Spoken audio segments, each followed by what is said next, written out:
Questa è una delle piante che è stata rotta l'anno scorso, adesso sta rigermogliando, ma questa è una delle piante che è stata troncata da loro. Questo è solo l'inizio della lunga conta dei danni provocati dai cinghiali nel terreno del signor Luigi Colonna. Siamo nella frazione di La Croce, nel comune di Teola, ai piedi dei Colli Ugani. Solo qualche notte fa c'è stata l'ultima incursione degli ungulati che attraverso i buchi nelle recinzioni entrano e devastano tutto quello che trovano sul loro cammino. I guai per Luigi e la moglie Lorenza sono iniziati l'estate scorsa, quando al ritorno dalle vacanze hanno trovato gli alberi del loro boschetto da frutto spezzati. 2 piante da frutto rotte, 2 troncate completamente, che sono quelle da frutto, e altre 2 invece sono andate per grattarsi e invece le hanno tolte dalla buca, quindi le hanno spiantate. Tutto quante buche che hanno fatte loro queste qua. Danni anche agli alberi che servono per la legna e impressi nei tronchi ci sono i segni lasciati dalle zampe dei cinghiali che si accaniscono sulle cortecce. Più e più volte Luigi ha chiesto l'intervento del Parco Colli. Nonostante che avessi già fatto segnalazioni al parco e alle altre autorità,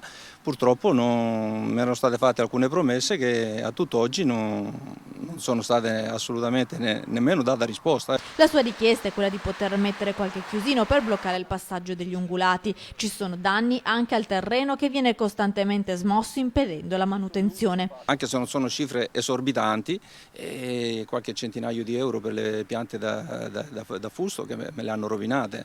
Poi il lavoro che sono dovuto fare sempre da poter ripristinare un po' le arature, quello che è lo sconnessamento del terreno per poterlo tagliare l'erba, perché se no mi tocca col taglierba non riesco mica a tagliare, tocca fare tutto col decespugliatore.